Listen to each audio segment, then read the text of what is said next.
Hello students, welcome to global online. This is Ankita Sood. Paper one preparation में आज हम different types of research को detail में discuss करेंगे। रिसर्च के बहुत से प्रकार होते हैं। अलग अलग सब्जेक्ट और अलग अलग डोमेन को ध्यान में रखते हुए उन टाइप्स को यूज किया जाता है। तो इन सभी चीज़ों का ध्यान रखते हुए शुरू करते हैं आज के सेशन को।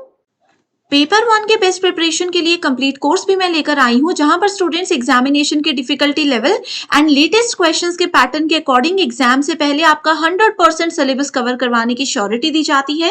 बहुत ही सिंपल लैंग्वेज में आपके कॉन्सेप्ट तो क्लियर होंगे ही, साथ ही उसी टॉपिक के एमसीक्यूज एंड पीवाईक्यूज भी आपको प्रैक्टिस करवाए जाएंगे, ताकि आपको एक क्लियर आइडिया मिलता रहे कि कैसे क्वेश्चंस एग्जाम में आते हैं। साथ ही फुल सिलेबस मॉक टेस्ट है एंड रिविजन एमसीक्यूज है, जिसमें से guaranteed as it is questions पूछे ही जाते हैं। कमिंग मंडे से हमारा एक न्यू बैच शुरू हो रहा है। आप सभी स्टूडेंट्स गिवन नंबर्स पर कांटेक्ट करके इसको ज्वाइन कर सकते हो। एंड इससे पहले फ्री वीडियोस देखनी है तो ग्लोबल ऑनलाइन ऐप को जरूर डाउनलोड कीजिए। यहाँ पर आपको सर्च बार में कोर्स का नाम लिखना है। देन स्टूडेंट्स, आपके सामने कंप्लीट कोर्स है, जिसके साथ मैं आपको श्योरिटी ये भी देती हूँ कि इसके अलावा आपको कुछ भी कहीं से भी पढ़ने की जरूरत नहीं है। प्रैक्टिस के लिए भी एक्स्ट्रा क्वेश्चंस नहीं लेने पड़ेंगे। यहाँ पर आप देख सकते हो मॉक टेस्ट आपको मिल जाएंगे, 5000 प्लस रिवीजन एमसीक्यूज मिल जाएंगे, जिसमें यूनिट वाइज सभी स्टेट्स के पीवाईक्यूज को अरेंज किया गया है। यूनिट वाइज प्रिपरेशन आपको करवाई जाएगी, जो कि एग्जाम के लिए बहुत ही ज्यादा इंपॉर्टेंट है। कोई भी डाउट्स हैं तो आप गिवन नंबर्स पर व्हाट्सएप के थ्रू कांटेक्ट कर सकते हैं। डिस्कस करने वाले हैं जो कि एग्जामिनेशन पॉइंट ऑफ व्यू से बहुत ही ज़्यादा इंपॉर्टेंट टाइप्स है। तो पहला आएगा हमारे पास fundamental, applied research, action research, exploratory, descriptive, evaluation research, diagnostic, analytical, quantitative and qualitative, conceptual and empirical research. ये रिसर्च के टाइप्स के साथ ही मैं आपको बताने वाली हूँ positivism and post positivism approach, जो कि एग्जामिनेशन पॉइंट ऑफ व्यू से बहुत ही ज़्यादा इंपॉर्टेंट है। एंड इन 12 टाइप्स को हम लोग डिटेल में रियल लाइफ एग्जाम्पल्स के साथ आज डिस्कस करने वाले हैं। एंड इस वीडियो के एंड में मैं आप लोगों को 2 क्वेश्चंस दूंगी, जो कि एक्सरसाइज क्वेश्चंस होंगे, जिनका आंसर आप लोग कमेंट करके मुझे बताओगे। एंड इन दोनों क्वेश्चंस का आंसर इन 12 के 12 टाइप्स पर ही बेस्ड होगा। इस वीडियो को आप लोग एंड तक अच्छे से समझ लीजिएगा। चलिए शुरू करते हैं। हमारा सबसे पहला टाइप यहाँ पे आता है फंडामेंटल रिसर्च। ठीक है, फंडामेंटल रिसर्च को हम लोग बोल सकते हैं बेसिक रिसर्च, या फिर इसको हम लोग बोल सकते हैं प्योर रिसर्च। अब जैसे इसके नाम से ही आप लोगों को क्लियर हो जाना चाहिए कि बेसिक या फंडामेंटल या प्योर रिसर्च का क्या मतलब होता है।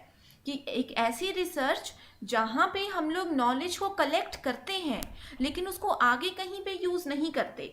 ठीक है, it does not generate findings which have an immediate application at practical level. कई बार क्या होता है, हम लोग कोई टॉपिक में बहुत इंटरेस्टेड होते हैं, हम लोग गूगल में उस चीज़ का सर्च करते हैं या किसी बुक में उस पर्टिकुलर टॉपिक को सर्च करते हैं, लेकिन वो नॉलेज हम अपने दिमाग तक ही रखते हैं उस पर्टिकुलर टाइम पे। ऐसा नहीं होता कि हमने बस इमीडिएटली नॉलेज कलेक्ट किया एंड उसको अप्लाई करना है।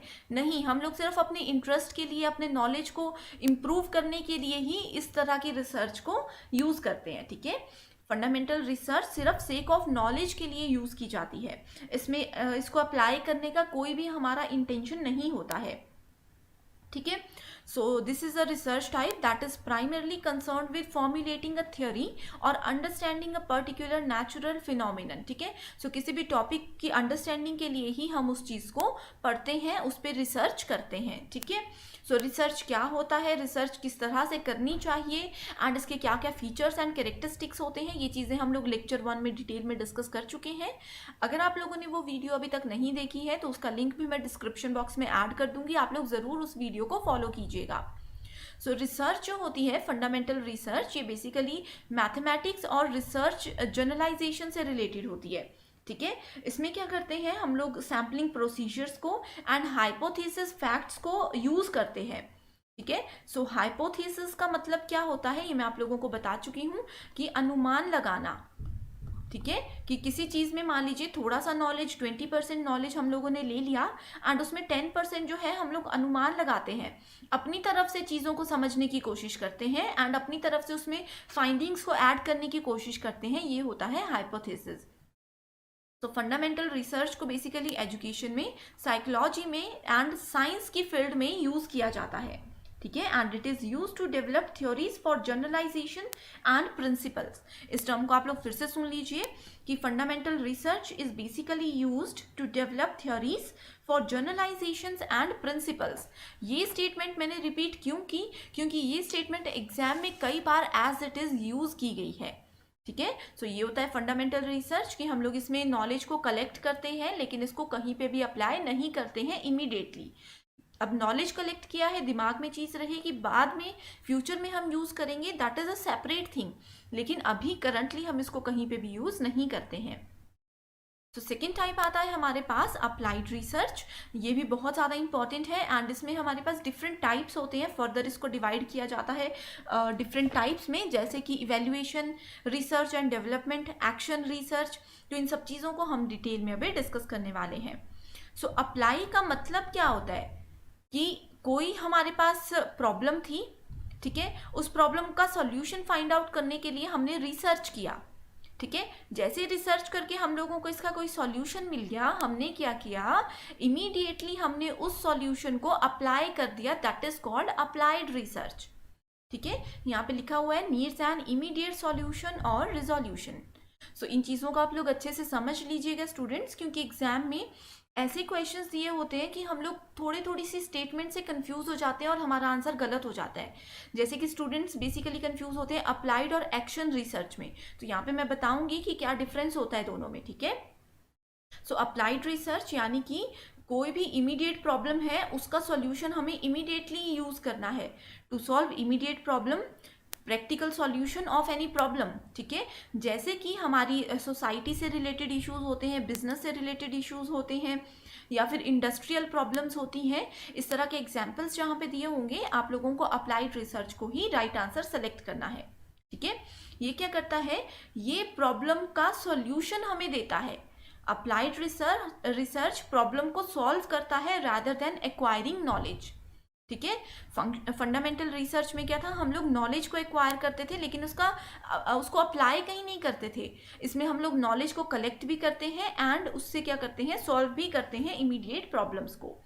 एंड ये कंसीविंग एविडेंसेस के लिए हमें बेसिकली फंक्शंस प्रोवाइड कराते हैं। इसका एक बेस्ट एग्जाम्पल होता है मार्केटिंग रिसर्च।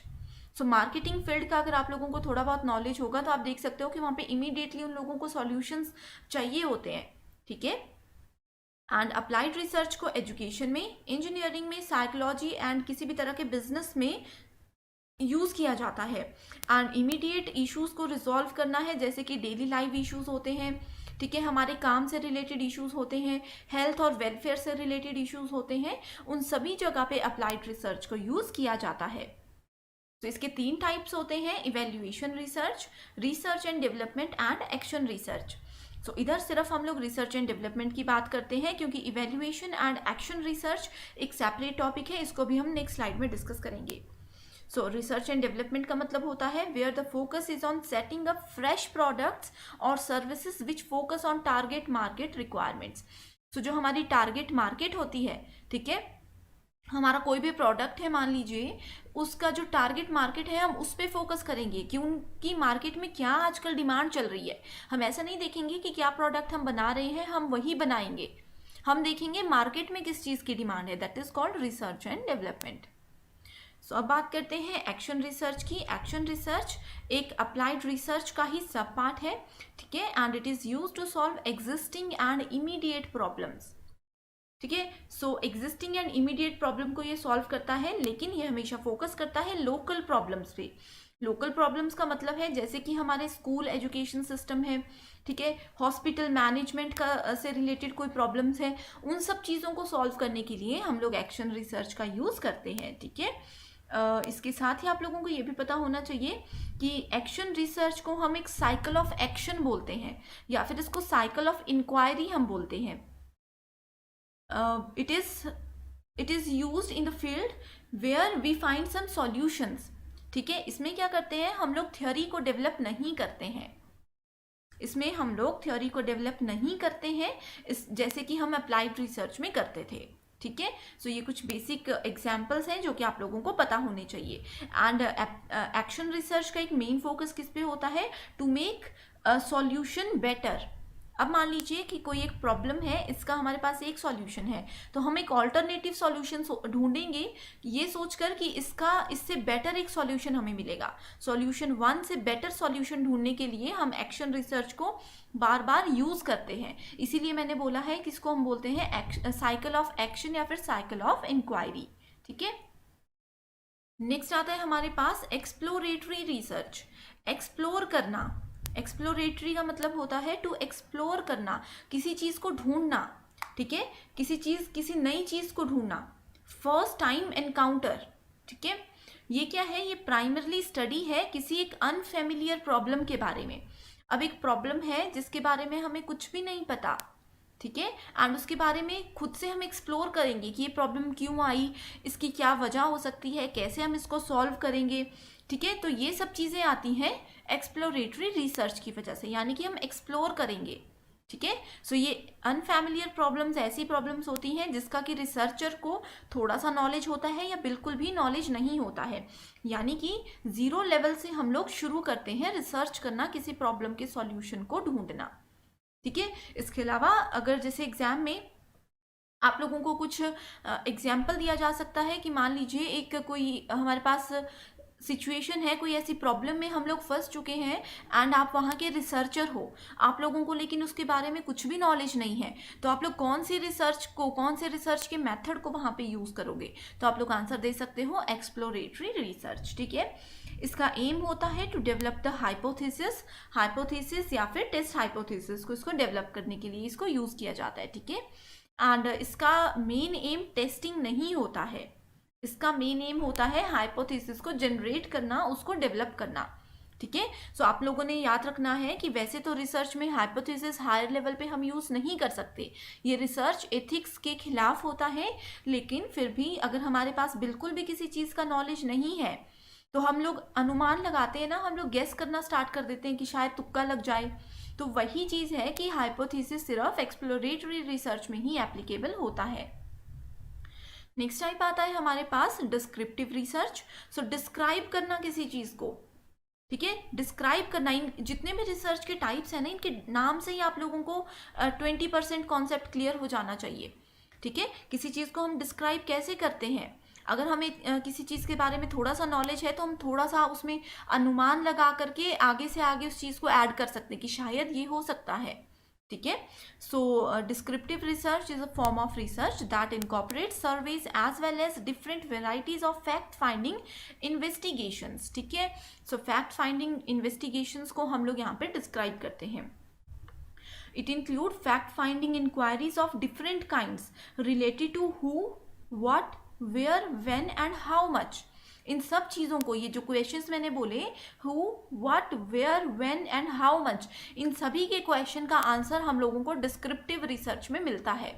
इसको हम लोग एक्स पोस्ट फैक्टो रिसर्च भी बोलते हैं, एंड एग्जाम में बहुत बार एक्स पोस्ट फैक्टो रिसर्च के बारे में डायरेक्ट क्वेश्चन पूछे जाते हैं। ठीक है, एंड इसके अलावा its aim is description of state of affairs at it exist at present and researcher has no control over the variables, they can only report what has happened.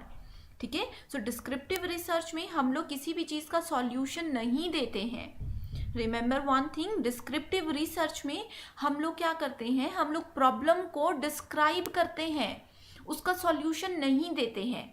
ठीक है, हम सिर्फ ये बताते हैं कि प्रॉब्लम कैसे हुई एंड क्यों हुई, क्या इसका रीज़न था, इसका क्या सॉल्यूशन है, वो डिफरेंट टाइप के रिसर्च में हम लोग फाइंड आउट करते हैं। ठीक है, that means user can only monitor, record things and can not do anything. So descriptive research methods में ऑब्जर्वेशंस होते हैं, सर्वेज होते हैं एंड केस स्टडीज़ भी यूज़ किए जाते हैं। ठीक है, सो ये जितनी भी चीज़ें हैं डिटेल में आप लोग नोट कर लीजिए, एंड या फिर आप हमारा पेड कोर्स अगर ज्वाइन करते हो तो ये एज इट इज़ PDF हम लोग आपको प्रोवाइड कराते हैं, इससे आप लोग बहुत ईजीली जो है पढ़ सकते हो लास्ट मोमेंट पे भी।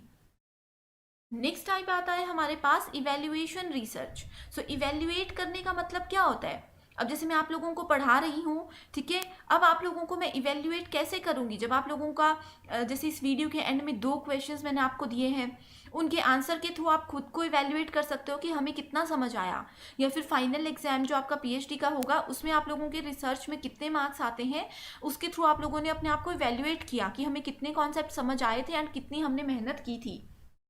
ठीक है, तो वही चीज़ है यहाँ पे इवेल्युएशन रिसर्च। ये अप्लाइड रिसर्च का ही एक टाइप होता है and it is defined as a form of discipline and systematic inquiry that is carry out to arrive at an assessment or appraisal of an object, program, practice, activity or a system with the purpose of providing information that will be of use in decision making। Simple चीज़ याद रखिए, ज़्यादा detail में नहीं जाना है कि decision making की बात आती है, दैट मीन्स इवेल्युएशन रिसर्च हम यूज़ करते हैं। ठीक है, it is made for assessing and taking stock of effectiveness basically on social and economic programmes. तो सोशल एंड इकोनॉमिक प्रोग्राम्स में आते हैं हमारे पास फैमिली प्लानिंग एस्पेक्ट्स। ठीक है, फैमिली प्लानिंग स्कीम्स जो होती हैं एंड ये हमेशा सिंगल एस्पेक्ट पे ही फोकस करता है। ठीक है, जैसे कि जितने भी हमारे सोशल प्रोग्राम्स होते हैं उन सब में जो भी रिसर्च करनी होती है वो इवैल्यूएशन रिसर्च ही हमें हेल्प करती है। नेक्स्ट टाइप आता है हमारे पास डायग्नोस्टिक रिसर्च। डायग्नोज करने का क्या मतलब होता है? अगर आप लोगों ने मेडिकल में ये टर्म सुनी होगी, डायग्नोज करना यानी कि to find and solve. Doctor क्या करते हैं, बीमारी को ढूंढते हैं एंड उसका सॉल्यूशन ढूंढते हैं। पहले वो बीमारी का पता लगाते हैं, उसके बाद उसका सॉल्यूशन हमें देने की कोशिश करते हैं। ठीक है, सो डायग्नोस्टिक रिसर्च जो होती है ना, वो कहीं ना कहीं डिस्क्रिप्टिव स्टडी की तरह होती है, डिस्क्रिप्टिव रिसर्च की तरह होती है। ठीक है, सो डिस्क्रिप्टिव रिसर्च में क्या करते हैं हम बताते हैं कि प्रॉब्लम क्यों आई है, इस प्रॉब्लम को हम कैसे सॉल्व कर सकते हैं, उसकी हम डिस्क्रिप्शन देते हैं, लेकिन उसका सॉल्यूशन, एग्जैक्ट सॉल्यूशन हमें नहीं देते हैं।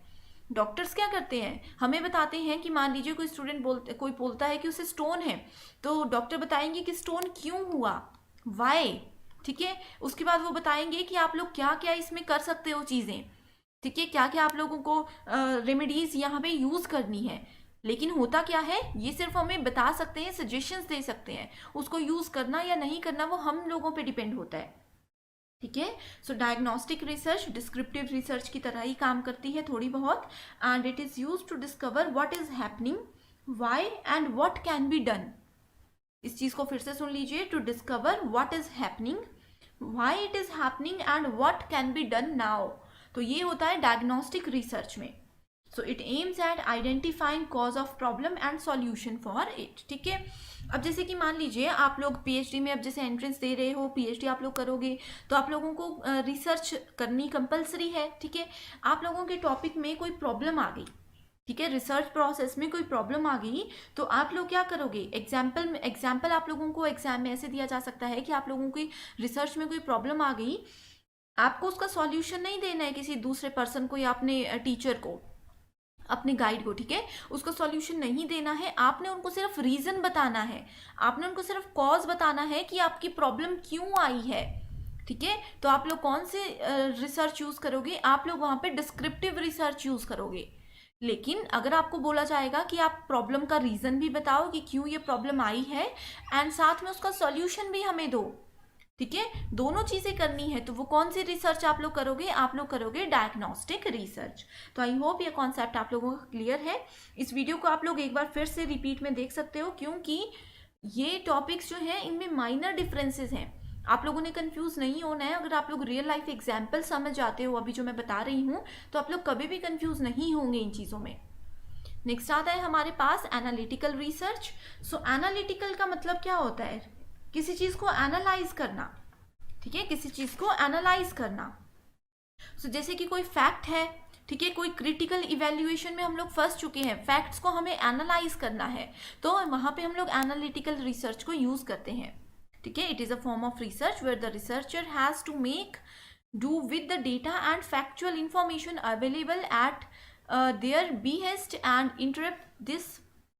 interpret this information to undertake an accurate evaluation of the data। ठीक है, सो हमें क्या करना है, जो भी डेटा है, जो भी फैक्चुअल इंफॉर्मेशन अवेलेबल है, उसी के बेस पे हमें क्या करना है, रिजल्ट को फाइंड आउट करने की कोशिश करनी है। ठीक है, from conducting meta analysis, literary research और scientific trials and learning public opinion, there are many methods through which the research is done. ठीक है, तो ये होता है एनालिटिकल रिसर्च। सो इसमें हम क्या करते हैं, प्रॉब्लम को एनालाइज करते हैं, उसको अच्छे से समझते हैं कि क्या प्रॉब्लम हुई थी, प्रीवियस रिसर्च अगर किसी ने की है तो क्या उन लोगों ने भी यही प्रॉब्लम को फेस किया था, ये सब चीज़ें, यानी कि जो प्रीवियस फाइंडिंग्स होती हैं उनको भी हम एनालाइज करते हैं कि क्या ये इशू उन्होंने भी फेस किया था, अगर उन्होंने भी फेस किया था तो उन्होंने उस चीज़ का क्या सॉल्यूशन ढूंढा था, ये सब चीज़ें हम एनालाइज करते हैं। ठीक है, नेक्स्ट आता है मोस्ट इंपॉर्टेंट टाइप जहाँ से एग्जाम में श्योर क्वेश्चन पूछे जाते हैं, वो है क्वांटिटेटिव रिसर्च, एंड दूसरा आता है हमारे पास क्वालिटेटिव रिसर्च। ठीक है, सो पहले क्वांटिटेटिव की बात करते हैं। इसका मतलब है क्वांटिटी। क्वांटिटी क्या होता है, पर्टिकुलर अमाउंट, पर्टिकुलर क्वांटिटी एक पर्टिकुलर फिनोमिनन के लिए। ठीक है, सो ये एक स्टेटिस्टिक है of human activity that answers like how much and how many. So exam में कहीं पे भी आप लोगों को how much and how many से रिलेटेड, यानी कि कितने लोग थे, कितना डेटा था, किसी नंबर का जिसमें आंसर आएगा। ठीक है, कोई भी क्वेश्चन जिसका आंसर कोई नंबर होगा वो होता है क्वांटिटेटिव रिसर्च। इस चीज को आप लोग याद रख लीजिए। ठीक है, it resolve quantity of product to be made and deliver. ठीक है, ये क्लोज एंडेड क्वेश्चन इसमें हम लोग ऐड करते हैं। ठीक है, it can be answered by only yes and no, या तो इसमें कोई नंबर होगा या फिर इसका आंसर हमेशा येस एंड नो में ही होगा। इस चीज को बोला जाता है क्वांटिटेटिव रिसर्च। ठीक है, सो सिर्फ येस एंड नो में हम किसका आंसर देते हैं, ऑब्जेक्टिव टाइप क्वेश्चंस का या सब्जेक्टिव वाइज क्वेश्चन का। इन चीज को आप लोग समझ लीजिए अच्छे से। एंड ये ऑब्जेक्टिव एंड सब्जेक्टिव जो क्वेश्चन मैंने पूछा है इसका आंसर आप लोग कमेंट करके मुझे जरूर बताइएगा। ठीक है, सो इसमें टेबल, डेटा, ग्राफ, ठीक है, ये सब चीज़ों के थ्रू हम लोग कंक्लूजन को फाइंड आउट करते हैं। And this research type is mainly adopted for scientific and field based research. ठीक है, large number of people and huge section of data जहाँ पे होगा वहाँ पे हम लोग क्वांटिटेटिव रिसर्च का यूज करते हैं। इसके 3 टाइप्स हैं, that is descriptive, correlational and experimental. So descriptive हमने देख लिया, कोरिलेशनल क्या बोलता है, 2 वेरिएबल्स हमने ढूंढे, उन दोनों के बीच में क्या रिलेशनशिप है। एक्सपेरिमेंटल होता है कि हम क्या नए नए एक्सपेरिमेंट करके नए नए वेरिएबल्स के बीच में रिलेशनशिप को फाइंड आउट कर सकते हैं। ठीक है, सो इसमें सर्वे को भी ऐड किया जाता है। It involves inquiry. सर्वे क्या होता है, पब्लिक में जा करके हम लोग इंक्वायरी करते हैं। इसमें ऑनलाइन इंक्वायरी हो सकती है, जैसे कि पोल्स होते हैं, फेसबुक पोल, लिंक्डइन पोल। ठीक है, फेस टू फेस पब्लिक में जा करके या फिर फोन के थ्रू हम इंक्वायरी कर सकते हैं। ऑब्जर्वेशन, हम ऑब्जर्व करेंगे एंड डिटेक्ट करेंगे, लोगों को मॉनिटर करेंगे। ठीक है, नेक्स्ट आता है क्वांटिटेटिव रिसर्च, नेक्स्ट आता है क्वालिटेटिव रिसर्च, यानी कि ये हमारे रिसर्च की क्वालिटी को बताता है, व्हाई एंड व्हाट। ठीक है, ये जो भी रिसर्च है उसका जो कंक्लूजन है उसकी क्वालिटी डिटरमाइन करेगा। ठीक है, एक ही प्रॉब्लम के हमारे पास 3 सॉल्यूशन है, तो ये बेस्ट क्वालिटी का जो प्रोडक्ट होगा, बेस्ट क्वालिटी का जो सॉल्यूशन होगा, यहाँ पे हम उसी को हमेशा फॉलो करते हैं। ठीक है, so it provide detailed information about behaviour, attitude and aptitude of the user. Note कर लीजिए, behaviour, attitude and aptitude of the user, that is about level of understanding of the user. And जो भी ideas होते हैं उनको develop करने में भी ये हमें हेल्प करता है। And in depth understanding, exam में कहीं पे भी अगर in depth understanding term use की होगी तो आप लोगों ने बिना सोचे समझे आंसर सेलेक्ट करना है क्वालिटेटिव रिसर्च। ठीक है, इसमें हम लोग केस स्टडी करते हैं, इंटरव्यू करते हैं, ऑब्जर्वेशन करते हैं, जीडी करते हैं, एंड इसमें ओपन एंडेड क्वेश्चनर्स भी यूज किए जाते हैं। ठीक है, जैसे कि हमने क्वांटिटेटिव में बोला था येस और नो में इसका आंसर जाएगा या फिर कोई नंबर होगा, लेकिन क्वालिटेटिव के केस में क्या होता है, मोर देन 1 वर्ड आंसर यहाँ पे हमें देना होता है। ठीक है, ये क्वालिटी हमें बताता है आंसर की। सो येस और नो से तो हम क्वालिटी नहीं बता सकते, क्वालिटी बताने के लिए तो हमें डिटेल में किसी चीज़ पे जाना पड़ेगा। ठीक है, तो ये होता है क्वालिटेटिव रिसर्च। तो यहाँ पे डिटेल लिखी है, जो भी मैंने अभी समझाया आप लोग इसको अच्छे से समझ सकते हो। जैसे कि मोटिवेशन रिसर्च इसका एक एग्जाम्पल है। ठीक है, इसको अच्छे से पढ़ लीजिएगा, पीडीएफ भी आप लोग ले सकते हो अगर आप लोग पेड यूजर हो। सो नेक्स्ट आता है हमारे पास कंसेप्चुअल रिसर्च। सो कॉन्सेप्ट को अच्छे से समझना। ठीक है, किसी एक आइडिया पे based on some idea on theory, उसी पे ये कॉन्सेप्चुअल रिसर्च बेस्ड होती है। ठीक है, फिलोसोफर्स जो थिंकर्स होते हैं वो लोग इस पे काम करते हैं बेसिकली। तो इस पे जाने से पहले मैं आपको ये बताना चाहती हूँ कि कि जो कंसेप्चुअल रिसर्च होता है ये मेनली डिफाइन किया जाता है as a methodology in which the research is conducted by observing and interpreting the already present information on present topic. अब जैसे रिसर्च हम करते हैं, ऑलरेडी वो टॉपिक किसी ना किसी कैंडिडेट ने पहले उस पर रिसर्च की होती है, तो उस तरह की चीज़ को हम कंसेप्चुअल रिसर्च के अंदर लेते हैं। यानी कि उस टॉपिक पे पहले से काफ़ी ज़्यादा इन्फॉर्मेशन हमारे पास है, हम उस इन्फॉर्मेशन को ऑब्जर्व करेंगे, उसको इंटरप्रेट करेंगे और नई कुछ वैल्यूज़ उसमें ऐड करने की कोशिश करेंगे। ठीक है, सो नेक्स्ट आता है हमारे पास लास्ट टॉपिक है, that is empirical research. So empirical research यानी कि एक्सपीरियंस एंड ऑब्जर्वेशन, यहाँ पे लिखा है observation and experience without focusing on the theory और द सिस्टम। ठीक है, ये क्या होता है, ये डेटा बेस्ड रिसर्च होता है, यानी कि डेटा पे फोकस किया जाता है। एक्सपेरिमेंटल रिसर्च का ये एक टाइप होता है। ठीक है, it is mainly undertaken to determine proof that certain variables are affecting the other in a particular way. यानी कि दो वेरिएबल्स हैं, एक वेरिएबल दूसरे पे क्या इफेक्ट डालता है, वो सब चीजें एम्पेरिकल रिसर्च के थ्रू हम पता कर सकते हैं। ठीक है, in this research hypothesis is generated, इसमें अनुमान लगाया जाता है। पहले अनुमान लगाया जाता है कि ये दो वेरिएबल्स डिपेंडेंट है या नहीं है एंड कैसे ये एक दूसरे के साथ काम करेंगे, and then a path is undertaken to confirm और इनवैलिडेट दिस हाइपोथेसिस। ठीक है, सो पहले क्या किया जाता है, अनुमान लगाया जाता है कि ये रीजन हो सकता है। उसके बाद अनुमान लगाने के बाद क्या करते हैं हम लोग, एक प्रॉपर पाथ, एक प्रॉपर सॉल्यूशन को यहाँ पे अप्लाई करते हैं। ठीक है, जिससे कि हमारा वो हाइपोथेसिस या तो कंफर्म हो जाता है या फिर वो इनवैलिड डिफाइन किया जाता है। ठीक है, तो ये सब चीज़ें हम लोगों को अपने रिसर्च थीसिस में लिखनी होती हैं। नेक्स्ट आता है एक्सप्लोरेटरी एंड फॉर्मलाइज्ड। एक्सप्लोरेटरी मैं बता चुकी हूँ।